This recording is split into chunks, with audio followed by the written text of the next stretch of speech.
Welcome everyone to our town hall on immigration policy on the fly, where we've been, what comes next, what should we do. I'm Matthew Mendelsohn, one of the partners that started First Policy Response here at Ryerson.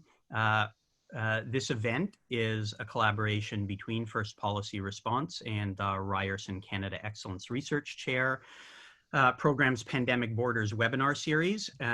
So I'd like to thank CIRC for their support and enthusiasm in planning, co-organizing, and promoting this event with us at First Policy Response. It's been a really good collaboration. Here at First Policy Response, our goal is to bring the Canadian policy community together to highlight the best economic and social policy ideas to get Canadians through this immediate COVID crisis, but also prepare us for sustainable and equitable recovery. We hope the policy community broadly defined, including frontline leaders and activists and policymakers and those in the private sector, labor, academia, the not-for-profit sector, they all engage with us, share their perspectives. We're especially keen to add voices and organizations that bring further diversity to our group and to our work, and we will do the best we can to amplify your work. Before we begin, I'd like to give the land acknowledgement. At Ryerson, we do this as a symbolic restorative act, one among many to follow, part of a wider and hopefully transformative reconciliation project here at Ryerson. Ryerson is on the territory of the Anishinaabe, Haudenosaunee, and the Huron-Wendat. It is covered by the Dish with One Spoon Treaty, Treaty 13, and the Williams Treaties. We are committed to honoring our obligations to these nations, to treaties, and to justice for Indigenous peoples generally. In this First Policy Response project, we hope to do this by amplifying Indigenous voices through the publication of pieces and building partnerships with Indigenous organizations and communities. Most recently, we have announced a contributors fund supported by the McConnell Foundation to support pieces written by underrepresented groups with a special focus on Black and Indigenous voices. So for today's event, we will have a discussion on immigration policy. We will have probably 30 to 45 minutes of discussion with the panelists, moderated by Yasir Naqvi, the CEO of the Institute for Canadian Citizenship.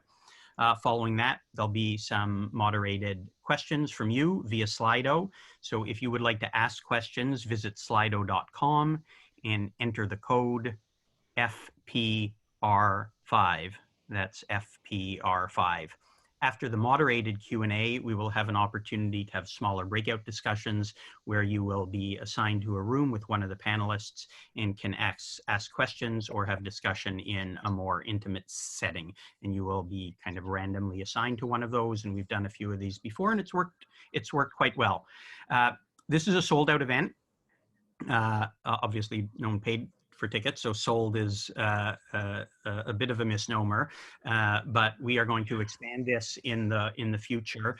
But for those who want to share this, you should know that the event is being recorded and it will be posted on our website and Twitter page at Policy Response and in the newsletter in the next couple of days. So people who weren't able to see it today will be able to see it in the future. So we're very happy to have Yasir moderate the discussion, and I'll pass it over to him to introduce the panel and kick off the discussion.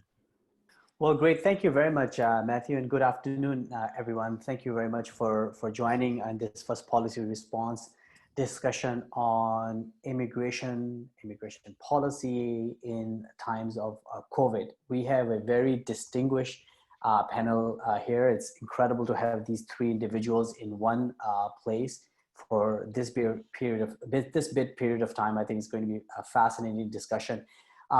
Their bios are extensive and they are available online. So I will limit my introduction of them because I think they're quite well known. We have the Honourable Senator Ratna Omidvar, who's the Senator for Ontario at the Senate of Canada, with us today, who bring extensive experience in issues around diversity, inclusion, and immigration policy.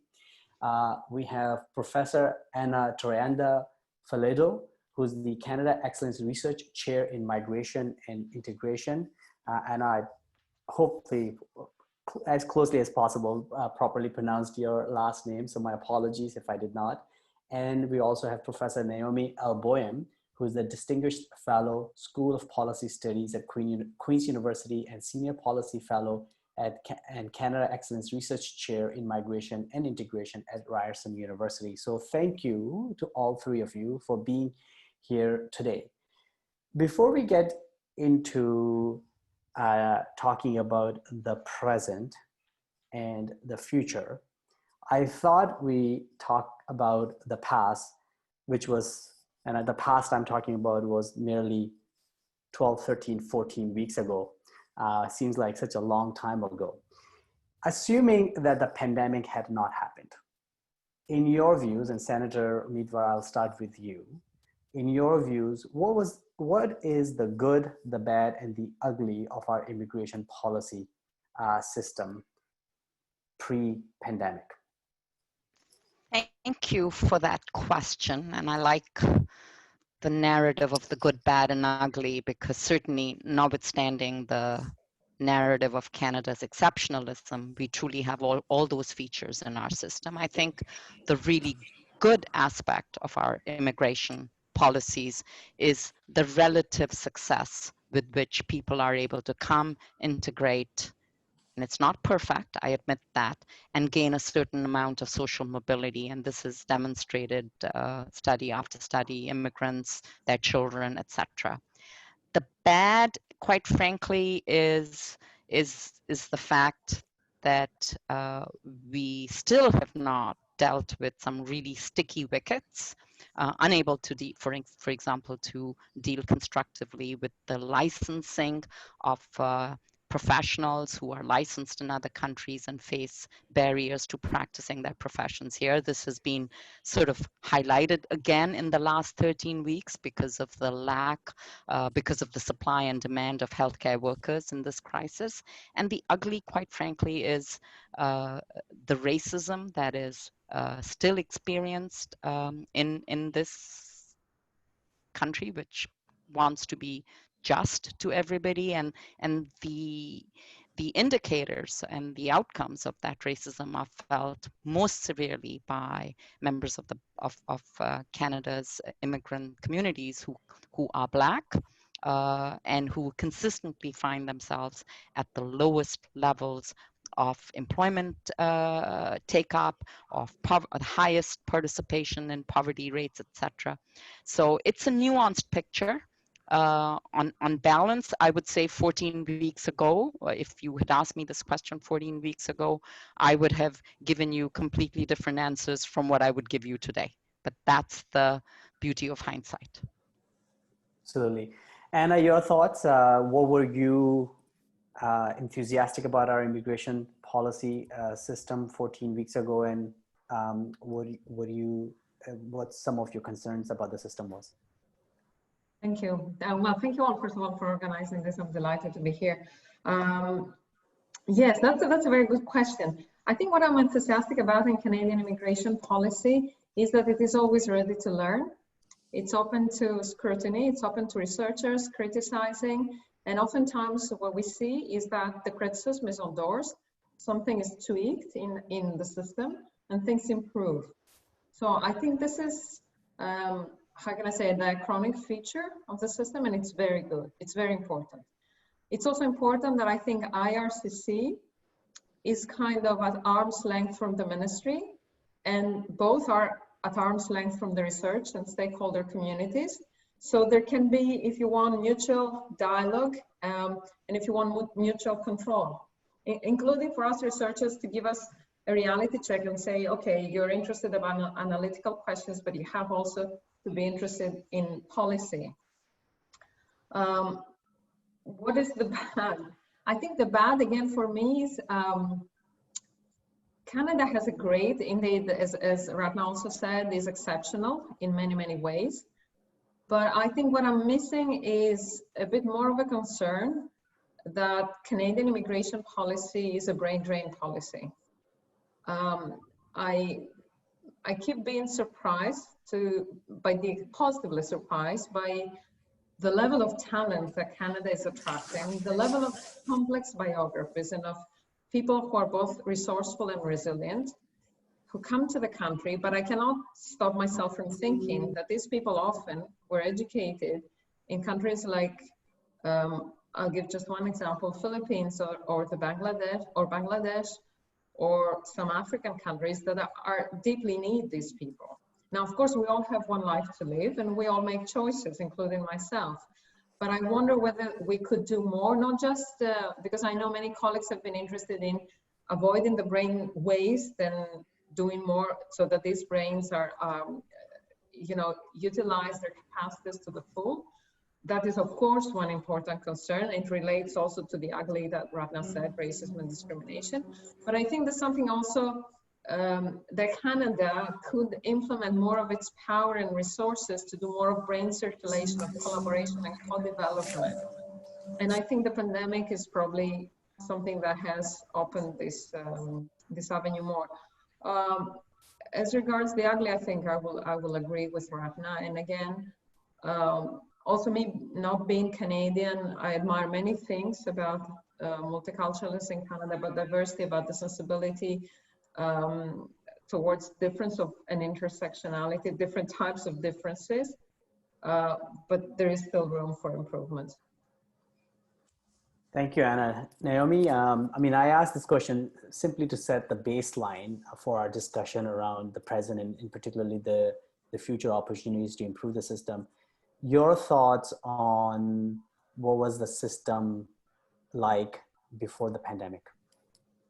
Well, not too far before the pandemic, the government issued the levels that would be admitted to Canada over the next 3 years. And I thought that was a really good part of Canada's immigration policy. We were still thinking about increasing the numbers of immigrants coming forward in all the various immigration classes, the economic and the family class and the refugee classes. We're one of the few countries that still is taking more and more immigrants, or was before the virus. And I think that is a really good indication of a recognition by the public, the Canadian public, that immigration is good for the country. So generally, I think that that's really worth mentioning. In terms of the bad, I think we're putting way too much focus on temporary foreign workers and too little focus on permanent residents to Canada. And there's a bit of an imbalance in terms of the number of people coming in who are in vulnerable or precarious situations because of their immigration status in Canada. And I think that is something that we need to look at more carefully. In terms of the ugly, I would agree with both Anna and Ratna. I think that we're still seeing immigrants, particularly recent immigrants, significantly overrepresented in terms of the unemployed and, most importantly, the underemployed in Canada. And I think we really have to deal with that. Now, part of that is certainly because of racism. There are other reasons for that, but I think we are wasting the talent that is coming to Canada. Thank you. So that's a great segue into sort of the second question I wanted to ask, is the deficiencies that we're seeing in the system as a result of this crisis. Is it unique to this crisis, or these were systemic issues within our immigration policy? And I think the one that the three of you have identified around racism, around economic integration of immigrants, how much of these issues have been systemic in nature, and this crisis is just help to just get it bubble up to the top so that we're all talking about it? Naomi, I'll start with you. Well, I think it's really interesting because on the one hand, when you hear the pots clanging at 7 o'clock at night for our essential workers, there seems to be a real sense of awareness and gratitude for the work that people are doing in essential services. However, there seems to be less of a recognition of who the people are that are actually doing these essential services. And many of them are women, many of them are racialized women or immigrant women. And people aren't necessarily making the connection and valuing the people who are actually doing the work and getting the cheers from the community. So there's in some way a disconnect in that regard. On the other hand, we did see an increase, for example, in racism against people who are Chinese ethnically.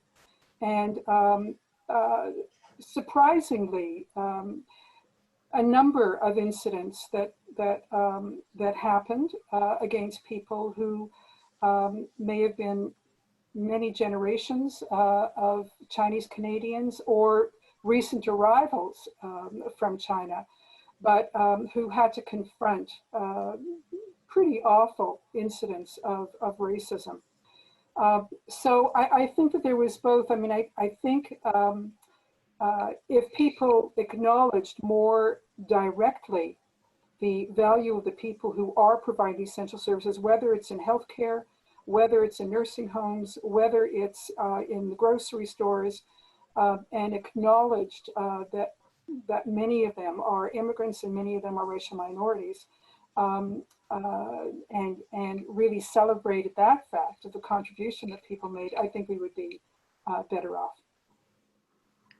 You know, we at the Institute for Canadian Citizenship actually started a campaign called Stand Together that I encourage everyone to please have a look at it. It's at inclusion.ca, which very much is exactly the point you're making, is that all of a sudden we are recognizing, first of all, our definition of essential worker has changed.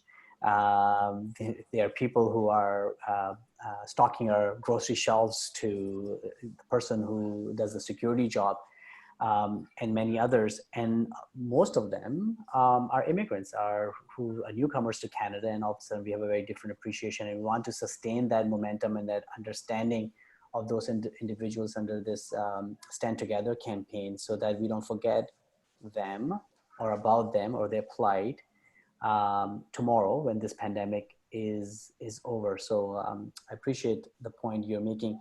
Ratna, I'll come to you. You've been in the forefront of this conversation around credentials, around economic integration of immigrants. This is not a new issue as a result of this crisis.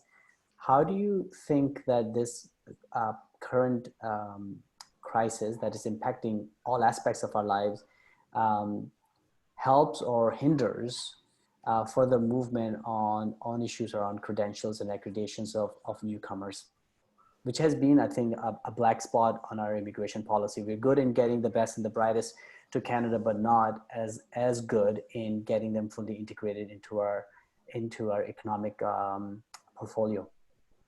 So, you know, That's to Ratna, sorry. Yeah, sir.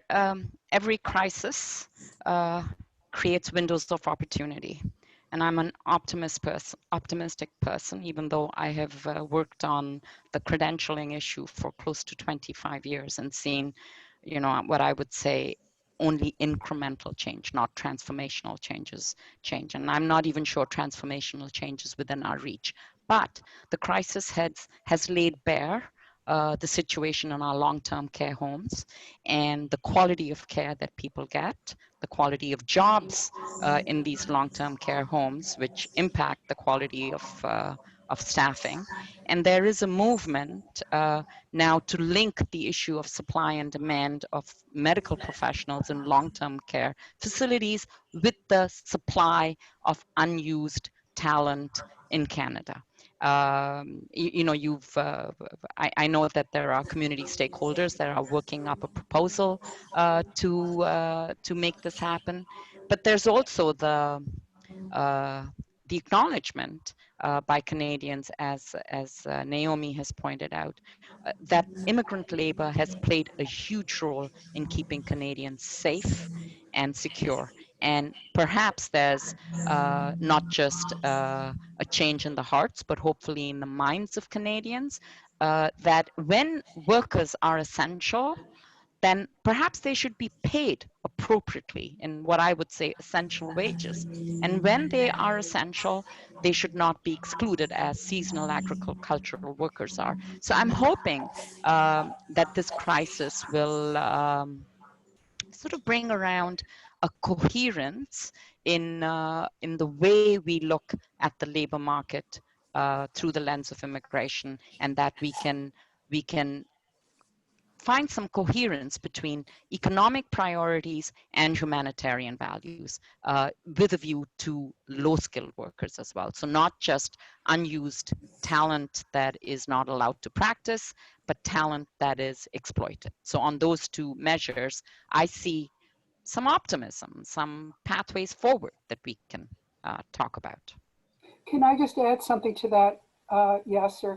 There have been some interesting experiments across the country introduced by some of the regulatory bodies in the health professions to allow foreign educated professionals in those particular sectors to actually be given limited licenses to practice under the supervision of other professionals before they have actually been completely certified to practice in their occupation. And this was directly as a result of needing more people during the crisis. I hope that this will be evaluated, because this is something that we've been fighting for a long time, to give people limited licenses initially so they can prove themselves and get the experience on the ground to then transition into permanent licensure.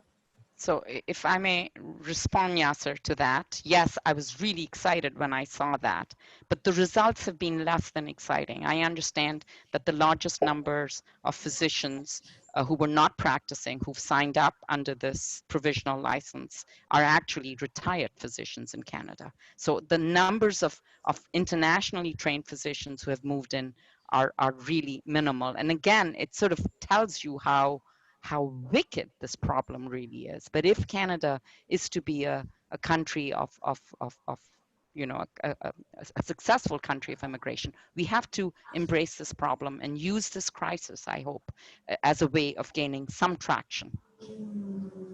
Absolutely. Thank you.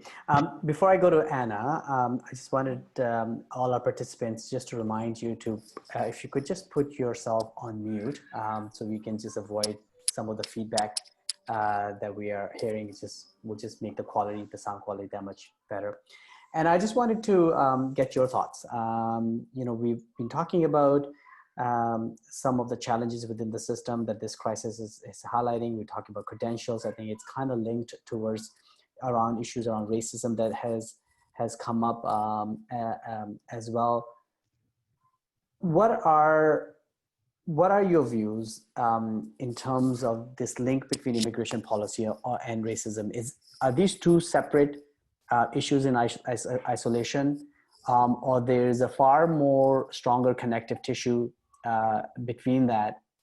And if you could also, through your experience, bring a global perspective to this conversation as well, in terms of the impact of COVID on immigration, because there's a ripple effect. I mean, we're talking about from the perspective of inputting people, but these people come from somewhere that movement is not taking place. What is that impact right now on the global migration policy? I'm asking you two sort of separate questions, but one just sort of bring you in into that conversation. Thank you, Yasir. I'll start with the first about racism and immigration policy.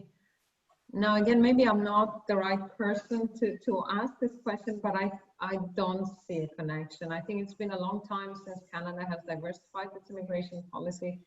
And we know that the main countries of origin today are India and China. Now, naturally, there is one Canada that is the Canada of the big cities, and there's another Canada that is the Canada of the rural areas and the small communities. But I think we should not forget, as I said, that we can do better. We should not also disregard how diverse Canada is at different levels of leadership. Now, there is room for improvement, but we should not denigrate also what has been achieved in these last 30 years. I think probably it has very little to do with immigration policy. It has to do with more historical and structural issues of racism and difference and its visibility and invisibility. And I don't forget in this that while I'm not Canadian, I'm a newcomer, I'm not visible unless probably I speak, or unless, I mean, even with my name, people could very easily think I'm a second, third, or more generation. So there is something there to be said about a much more, wide issue of discrimination and racism. It doesn't have to do so much with whether you've been here 1 year, 5 years, or 2 generations.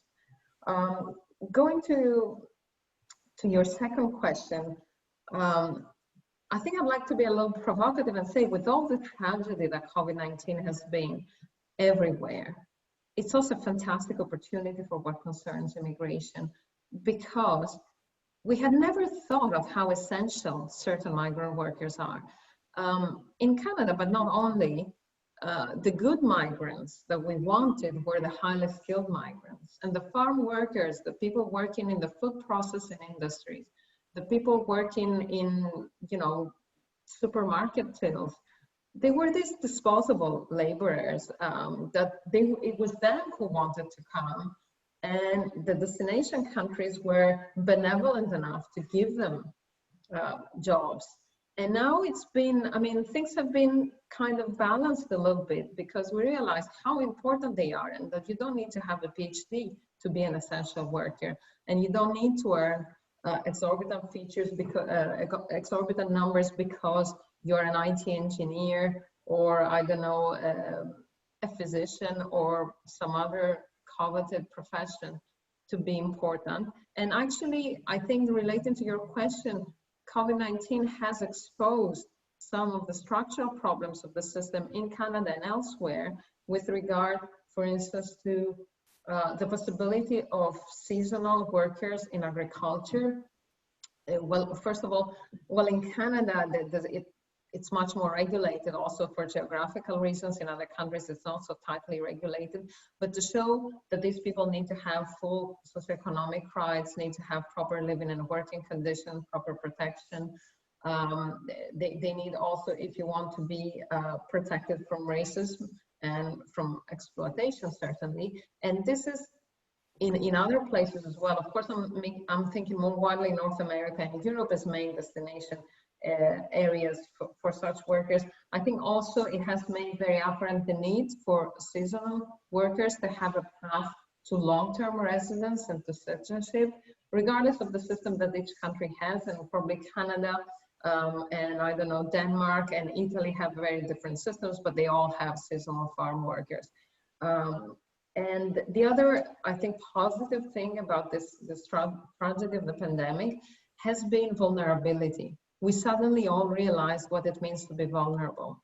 We meaning those, how can I say, middle class, those more well-off, those in stable jobs, those the non-precarious, if you want.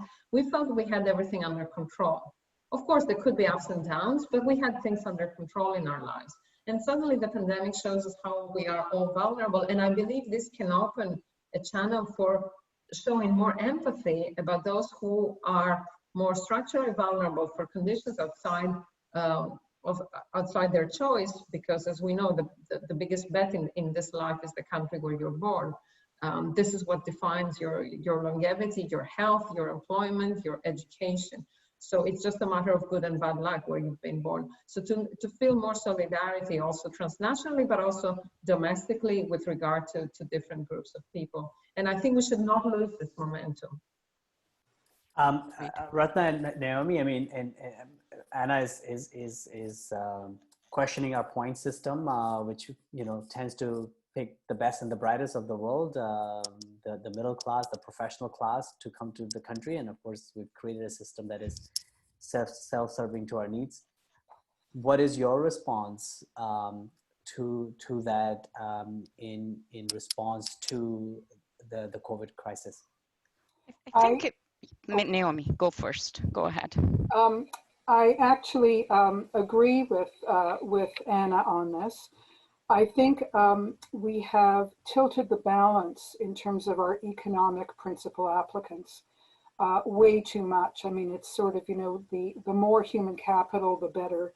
PhDs better than BAs, et cetera, et cetera. And I don't think it's taking into account our, first of all, our growing sort of bifurcated economy. Yes, we certainly have needs at the high end, but we also have needs at other ends. And, you know, I think one thing that COVID has taught us is how much of the knowledge economy can actually be done online, which means that people don't actually have to be in Canada. And I think a lot of the jobs of the future with increased use of technology and many people can be anywhere in the world and contribute to the economy of another country. So on the other hand, there are jobs that have to be done locally. There are service jobs, there are trades that have to be done locally. And I think our current system is not geared to looking, certainly at the skilled trades program has not accomplished what I think was intended initially when that program was developed. It's a very, very small portion of the entrance to Canada, even though the need for skilled trades is very, very high. And we need people at the lower end. And what's happened now is that the people that we are accepting in the economic class are really at the high end for permanent immigration to Canada. And the lower end jobs are all filled with temporary foreign workers. And I think that's a very unhealthy societal divide of temporary vulnerable people doing some of the basic work that is necessary. And many of the highly skilled people coming in are still underemployed and not able to use their skills to their fullest extent. So I don't think we have to start looking more to the future and looking at some of the other needs that we have for population growth in our country, not to be geared solely and exclusively to short-term labor market needs, but what are the other needs our country is going to have in the future? And what does that mean in terms of our selection criteria? And even more importantly, what does that mean in terms of ensuring not just economic success, although that is really important, but how do you ensure social success and how do you ensure social integration of the people that we select to come to Canada so that they can contribute in many, many ways to the country. Ratna, your thoughts? So I think we can all agree on this point that Canada has gone too far down the road to feeding its addiction to skilled workers, and we've replaced one kind of racism because in the past our country's immigration system was based on country of origin with a class-based system. And I think this crisis has really made us fully aware that we need workers at all ends of the economy. And it's about time that we took a look at the labor market as a whole, as opposed to just a slice of it. And, you know, as much as we need professors and scientists and doctors who can practice, we also need people who can stock our grocery shelves and deliver food to us and, you know, drive the trucks, etc. So I think this is sort of a shock to our system. At least I'm hoping it's a shock to our system that will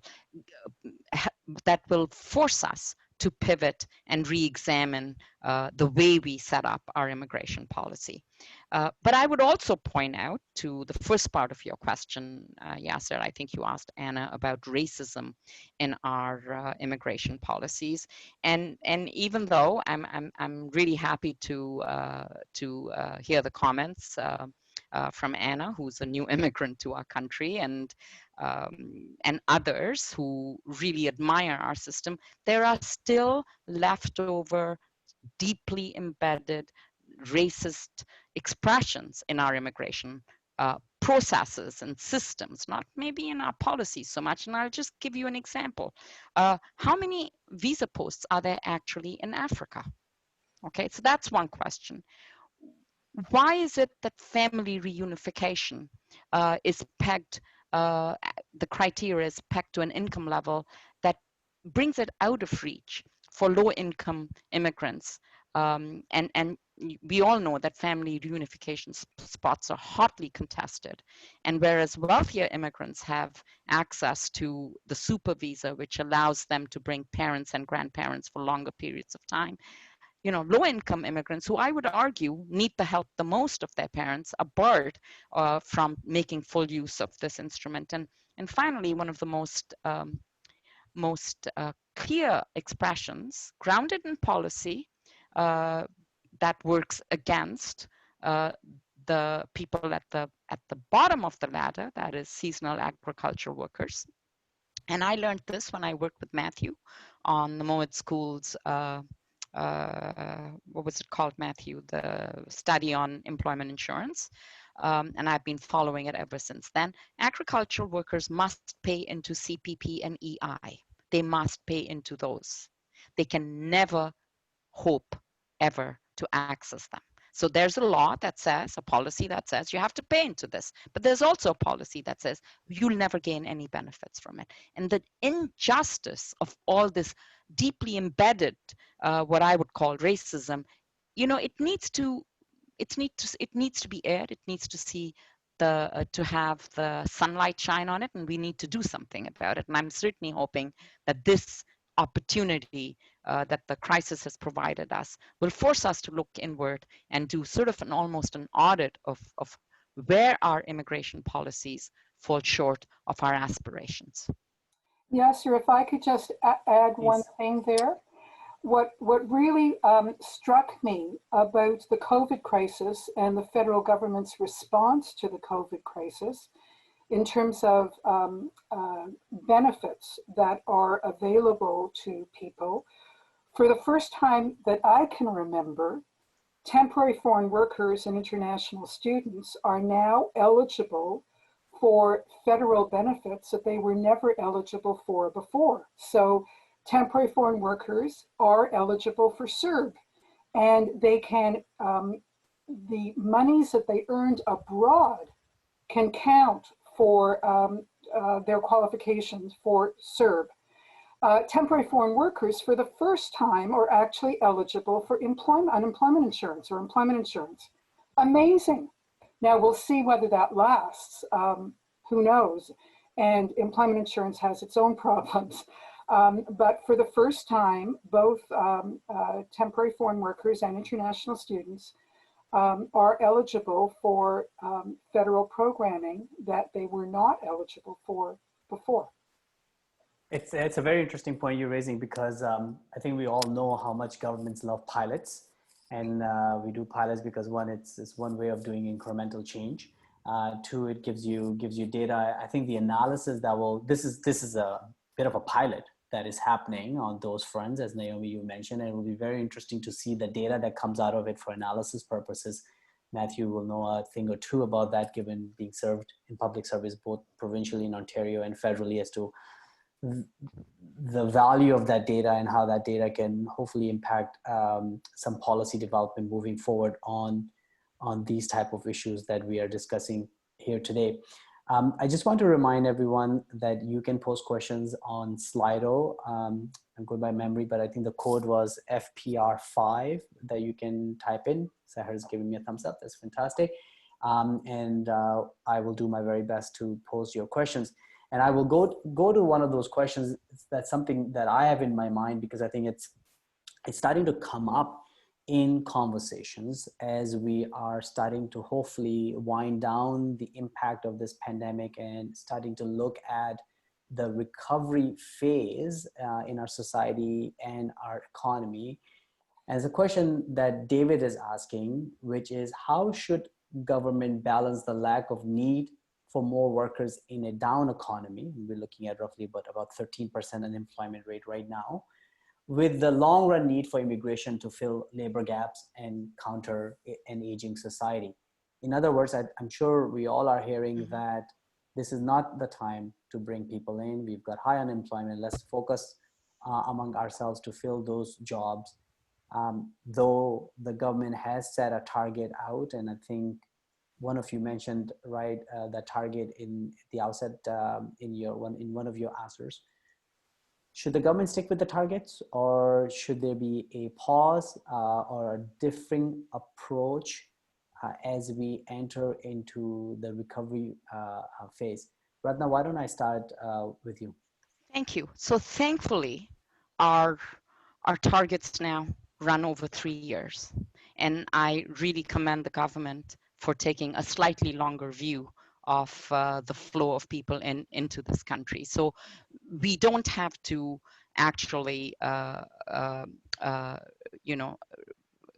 rest on annual targets. We can stretch these out over 3 years. I would also suggest that the government should make every effort to continue its processes and systems to continue to attract immigrants to Canada, even though the process itself might be somewhat delayed because of natural factors that are at play. I mean, there are lots of things we don't know. We don't know whether jobs will come back and at what speed, but we don't know whether job offers to visa holders in the express entry stream, whether those job offers hold. And, we don't know whether Canada can be persuaded to look at a whole of labor market economy approach as opposed to just skilled labor. So there are lots of unknowns, and maybe in the first year, even when immigration numbers may see a natural slowdown because of factors at play, this could be an opportune moment for the government to plan for the next 2 years to ramp up, but for the jobs that will be there, because I do believe we'll go back to normal, but it will not be the old normal.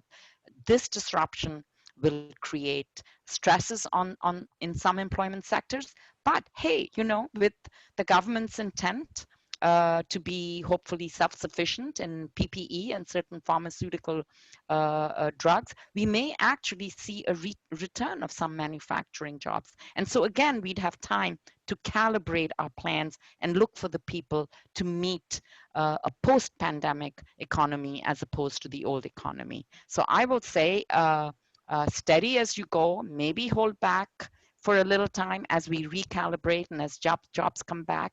Take a note of what the jobs are, where the trend lines are, and then look for the immigrants who can most quickly fill these jobs, whether they are personal support workers, agricultural workers, or scientists. Those are the things we have to, and we have some time, hopefully, to do that. Anna, your thoughts on the rate, the pace of immigration as we respond to COVID and get into the recovery phase?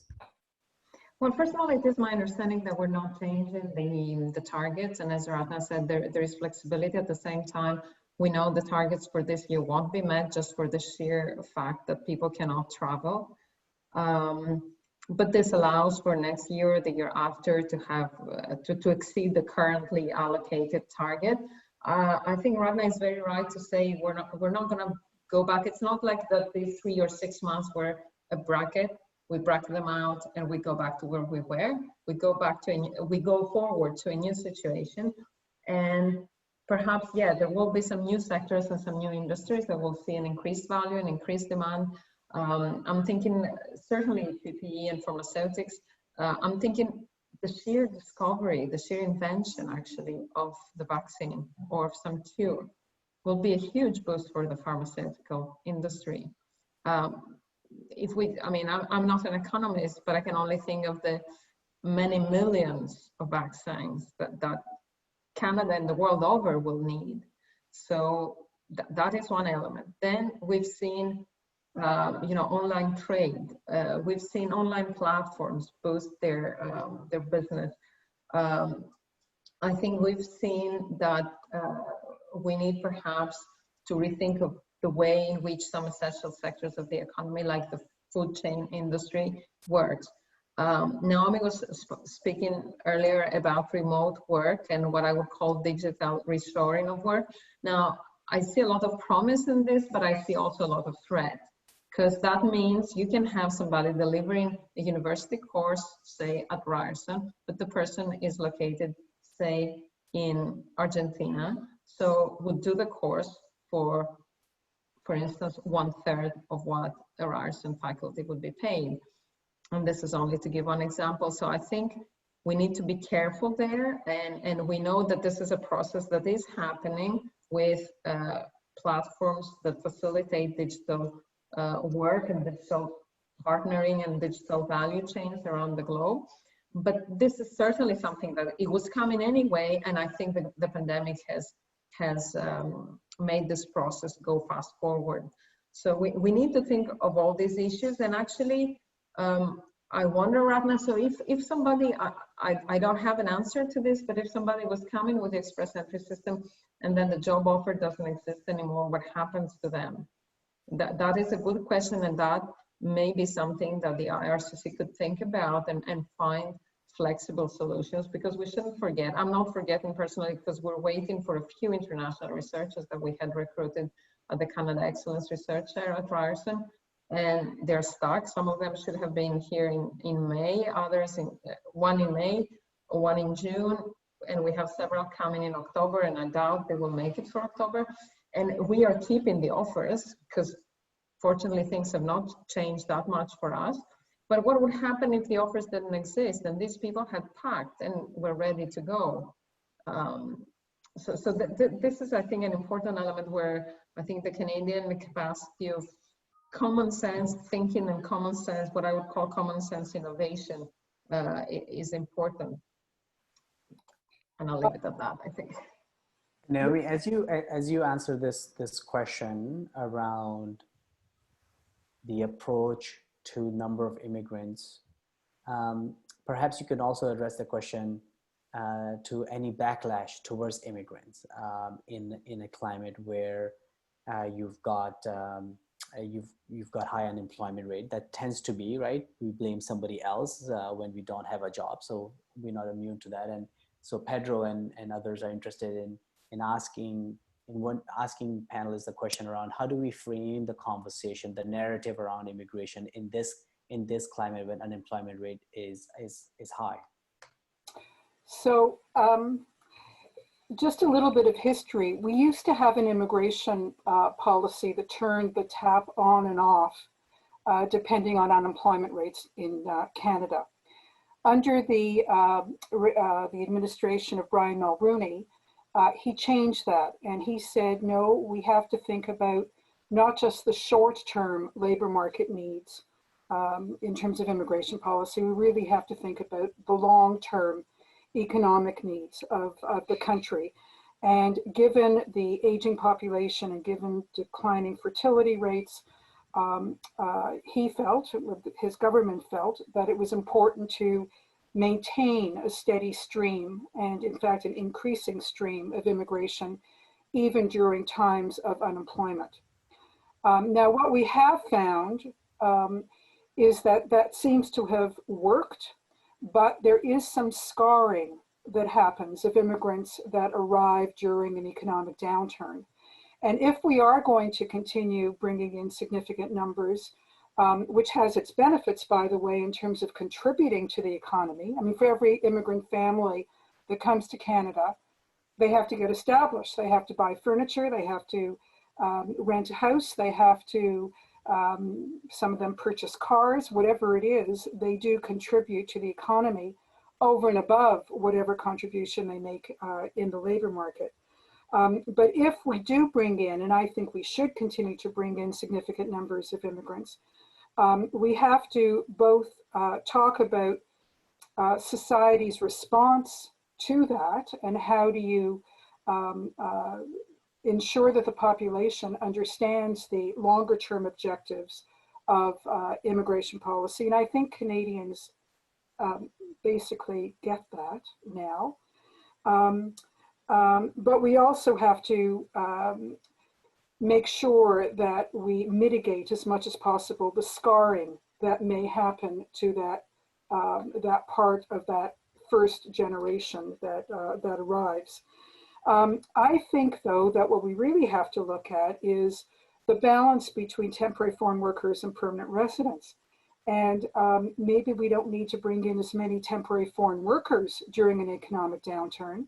And maybe we have to look at the essential jobs that temporary foreign workers were doing and maybe see whether refugees, for example, could fill some of those jobs and bring in people on a permanent basis to do jobs that are in fact permanent, but are now being filled by temporary people. So I think there are different ways to look at this, but I do think that we may need immigration to contribute to the improvement of our economy because of their contributions, not just in the labor market, but just generally by living here. Now, I forget what the second part of the question was. That the second the question is around backlash. I mean, we've seen it before. When economy is down and people are unemployed, the first people to blame are those who don't look like us. And immigration usually is where a lot of the blame falls. So how do we counter that backlash if we continue to bring people in a recovery phase? Well, I think we have to do it judiciously. And look at the, there has to be a receptive community for immigrants coming in. And there is a lot that can be done by public leaders about the purposes of immigration long-term. Who do you bring in, where? Do all the, I mean, there are going to be some areas that still require significant labor, not just skilled labor, but significant labor as part of the rebuilding of the economy in certain communities. There may be a need to do something that is more decentralized, maybe have the provinces play more of a role, have cities play more of a role in terms of how many and what kind of immigrants best respond to the regional needs. I think there are a variety of approaches that can take place to ensure that people don't respond with as much of a negative backlash as they would if there wasn't the leadership demonstrated. Ratna and Anna, Anna, yes, go ahead. Your thoughts on this? It depends. I mean, I think we need to look at what type of unemployment the pandemic has caused. The latest data that I had seen, it was that people who are paid hourly wages are much more affected than people who are paid monthly wages, and women more than men, and racialized women more than men or racialized men. So I think we need to see, because unemployment is not spread out, even at the time of the pandemic, across all sectors of the labor market, and we need to see whether the people who are unemployed compete with newcomers. Mm-hmm. I'm not sure I have the clear answer to that, but I think that is a background work that we can do in order to prevent this backlash. I also think, keeping it to the positive spirit, that what we see today in relation to the mobilization against racism and in relation to equality, this shows that people have a resilience and have what I said, a sense of empathy and solidarity, much more than what we may have thought, where we might have thought that people were thinking, oh, I'm in dire straits right now, I'm in a bad situation, why should I care about others? I think we do find that people do care, and I think in this leadership is very important. The leadership of the political parties, of the political leaders, of trade unions, of important civil society organizations are very important and of the media. Let me not forget the media, are very important in setting the tone. Thank you. Ratna? So I'm trying to remember the question, Yasir. It was about, because I'm listening so carefully to the answers. I'm concerned about the backlash. The backlash, yes. Towards the immigrants and what's the narrative that we need to present? Yeah, that is a really important question for us to consider and to weigh in on. I don't think politics is not divorced from what the people are thinking, and ultimately it is the people who vote the politicians in. So I think it is a really important question to consider carefully. And I kind of believe that post-pandemic we should be motivated to do things differently. And on the question of populism and backlash, I think we need to do a couple of things. We've always relied on evidence, and evidence is great.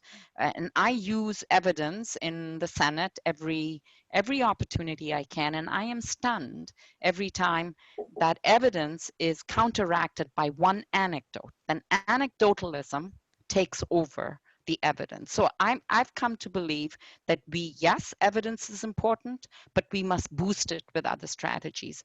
And I think one of the challenges we have is to demonstrate to Canadians in their local communities, not in the abstract, national level, but at the local level, how more immigration or the presence of immigrants improves their daily lives. And we haven't done such a good job of that. We like to say in this city, we're all in Toronto, diversity is our strength, but we haven't really, embedded it into the conversations in our neighborhood and on the streets. In the GTA, maybe it's less of an issue because almost everybody here has some ties to immigration. But there is another set of unusual allies, and those are the provinces that are losing population and the cities and towns that are losing populations. And I believe that the mayors of these towns, the premiers of these provinces are huge allies when you think of the boost that the Atlantic economy has received from both international students and permanent residents through the efforts of the federal government. Those are indicative, I think, of how we can bring a whole community. In the case of Atlantic Canada, they develop circles of support locally for every immigrant that was coming in, and that sort of went a really long way to easing whatever stress there was on both sides.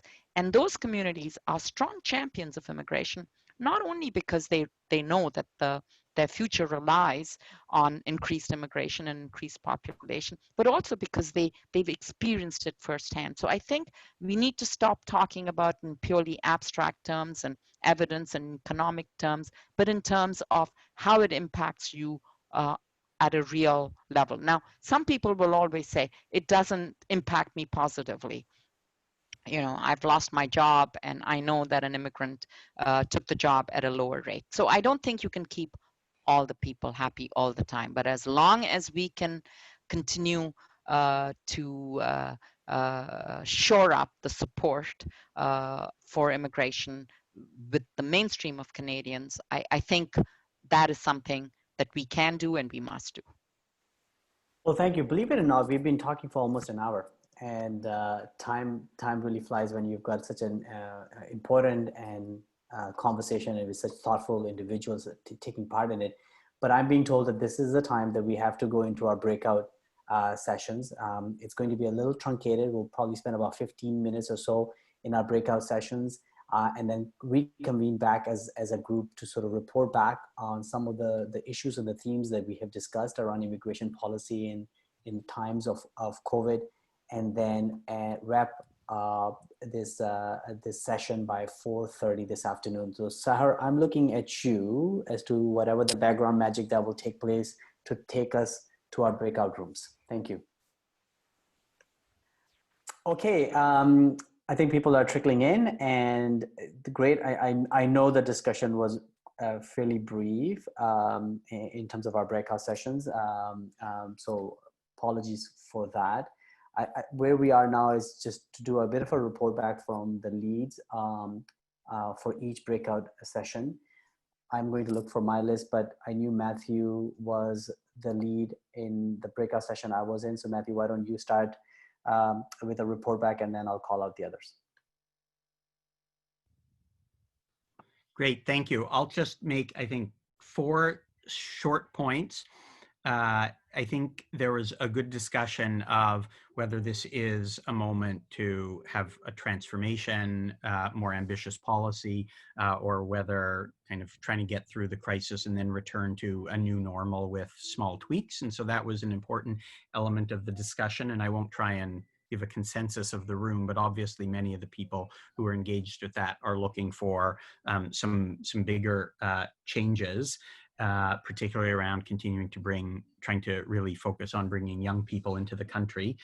We spoke quite a bit about issues that hadn't been raised in the initial discussion, and also that we thought hadn't been really discussed a lot in the public discussion so far. And I'll just mention kind of two of them and then kind of a sort of a third one. The first was the issue of refugees and refugee claimants. And obviously the Canada-US border, the policy has changed about returning irregular border crossers. But other than a very brief flurry, there hasn't been a lot of discussion around refugee. And one of our participants talked about emerging climate refugees that, and so refugee policy is only going to become more important over the next number of years. And that merited more discussion. The second was about undocumented workers. And while the panelists, we had a discussion about low-skilled workers, temporary workers, those were mostly, at least implicitly in the discussion, in official immigration streams for temporary low-skilled workers rather than people who have gone undocumented and overstayed their visas and are now working. We haven't had lots of discussion about that in the public right now, many of whom might be quite vulnerable, many of whom are not eligible, wouldn't be eligible for official government benefits. And so how are they still working, which creates a variety of different challenges? Are they really at a difficult situation right now? And the final issue, we started to talk about the role of employers and what their responsibilities were during this time.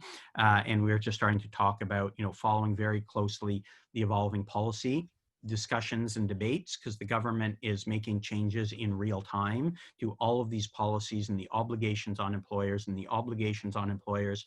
And many existing regulatory regimes are not really applicable. Like it seems like they're applicable, but leave provisions. There are lots of definitions about when you're on leave, when you're on emergency leave, all kinds of things that we haven't really worked out yet how they're going to apply to this situation. Will you be eligible for EI? Will you be eligible for these kinds of things? So it's just really important for employers, I think, to follow the evolving policy discussion, engage with their stakeholder or advocacy groups, whether that's unions or business associations, to try and make sure that their interests are being heard. Thank you, Matthew. I'll perhaps we'll ask Stephanie McLennan to report back. Thank you. Hi there. So thanks everyone in the room for your great questions. I'm sorry we couldn't get to them all. I think we could have gone on for another half hour at least. But there were a couple things that we ended up discussing. The first was talking about people who, who have arrived in Canada in the last 3 years, some more recent immigrants, and how we can integrate them into the economy. And Naomi spoke a little bit about some things that have been done in different jurisdictions in terms of bridging programs. So that would include things like helping people get additional language training or mentorship or work experience, whether that's internships or other opportunities to learn on the job, to try and sort of bridge the gap between the work they're doing now and better positions in their chosen field that they might be interested in doing. We had another question with regards to trying to address gender inequality and systemic racism in the system. Again, Naomi mentioned that this is still a very complex situation. We still have a lot of holdovers in terms of procedural things like what Ratna mentioned earlier about a limited number of visa posts in Africa. But she said that there are some encouraging signs, specifically in terms of the new refugee regulations have started to make it easier, or they've added a gender priority. So people, women who are the head of a household on their own, or would have a better chance to come into Canada through the refugee system. she also mentioned that in addition to the systemic racism issues of trying to bring people into Canada, there's also, well, what can we do to support them once they get here, which is a big unaddressed question. And finally, we did have another question about whether we need a royal commission to look at immigration holistically. And Naomi's take on that was that probably not, but she did say that there's definitely room for some more community consultation rather than doing sort of piecemeal, selecting people to weigh in on this, people from specific interest groups, to look at broader consultation with the communities across the country more generally, to get a better sense of what's needed and where our priority issues should be for addressing policy. Thank you, Stephanie. Sahar Shafiq. Hi, thanks. So we also had a conversation that could have gone on for a lot longer. Some of the themes that we touched on included skilled versus quote unquote unskilled labor. And we talked about how being a farm worker and other quote unquote unskilled jobs aren't as unskilled as we think. And they do have their own expertise. Anna also noted that in more affluent countries, we often see a trend of there being an imbalance between people who are local wanting a certain type of job and not being available for other jobs. And so this, in the context of the pandemic, is going to cause challenges to retraining workers once this crisis is over. We also talked about the need for skilled labor and how we don't only need nuclear scientists, but we need workers at all levels of the economy. We had a really good discussion about foreign credentials as well. There's a great question from an audience member about how we can find best practices to address the issue of not using people who have these credentials, but not in Canada. And the answer was that it's worked really well in places where there are bilateral agreements. So for example, in Quebec, there are a bilateral agreement with France where people who come from medical professions in France, their recognition is semi-automatic because there's an agreement in place. On the other hand, if you look at provinces like New Brunswick, they don't have that type of agreement, and so there's very different outcomes. And there was a really good point raised that touched on the earlier point from the main discussion about how the bilateral agreements tend to only be with European countries, and that's where racism intersects with immigration policy. And in order to address the challenges that we have here, we need to open up those agreements and create them with other countries where we do receive a lot of the foreign trained professionals. And lastly, we talked about brain drain and how we shouldn't be having engineers and workers in retail stores, and we need more planning. Canada has been a champion in refugee resettlement, and we have the opportunity to take the lead in other areas as well. Thank you, Sahar. And last but not least, to Kareem Bardisi, who will also help us wrap the session after his report back. Kareem, off to you. Absolutely.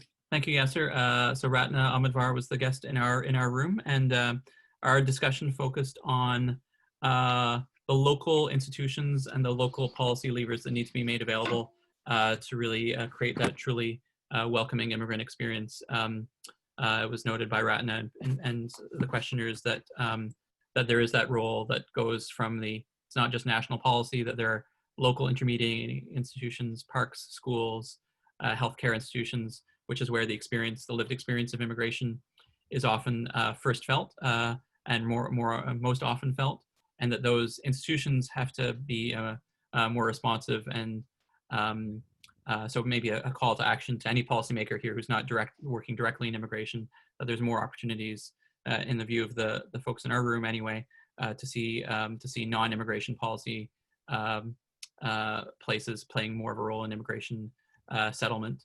And not only from a local policy perspective, but that needs to be enabled through national policy, and that the local efforts need to involve and can involve the not-for-profit sector and those players that are often called on in any case to respond from a service perspective. Lots of organizations that help provide services to immigrants and refugees can then be more called on to play a broader role, not just in the service delivery side. So that was the focus of our conversation. And with that, I'll take it. I'll try to wrap up. I won't try to summarize the conversation, and that's why we have Sahar, I believe, will be writing up a summary of the conversation for distribution to everyone who registered for this video town hall. And you'll also get, this session was recorded, and we'll be sending you the video link as well. It is my unfortunate duty to report as part of that, this is Seher's last video town hall with us as one of the managing editors, or one of the fuller time managing editors on this first policy response project. But we hope to keep Seher engaged with us through the summer as much as we can. Our other managing editor, Stephanie McClellan, will be continuing with us through the summer, and Stephanie will be more than happy to receive your pitches, pieces, and she's been doing a fine job editing those pieces. You can reach her at policyresponse@ryerson.ca. Thanks to our partners for this event, Canada Excellence Research Chair in Migration and Integration and their Pandemics Borders series, the Institute for Canadian Citizenship. Thank you to our guests, Senator Ratna Omidvar, Naomi Alboim, Professor Anna Triandafyllidou, and not bad, okay, I wrote that down. And to our moderator, Institute for Canadian Citizenship's Yasir Naqvi, who incidentally at inclusion.ca, I believe you have a project around pronunciation of names, which is a really cool project, which Seher, we should make sure we get that video out to this group as well. It's a really cool project and a bit of a lighter moment as we mediate our conversations across screens. Also a reminder that our first policy response contributors, we seek a diversity and a wide array of policy contributors and people who can contribute pieces in different forms. We've got that first policy response contributors fund for which we hope to receive contributions, and we'll include some information about that through the summary of this conversation and through our other channels, Twitter, email, and on our website as we celebrate Pride Month, as we mark National Indigenous Peoples Day next week, and as we continue to act on our commitments to fight anti-Black racism through this project. To all of you, thank you so much for this conversation. I look forward to keeping you connected to our work and to the work of our partner institutions in this, and thank you very much for joining today.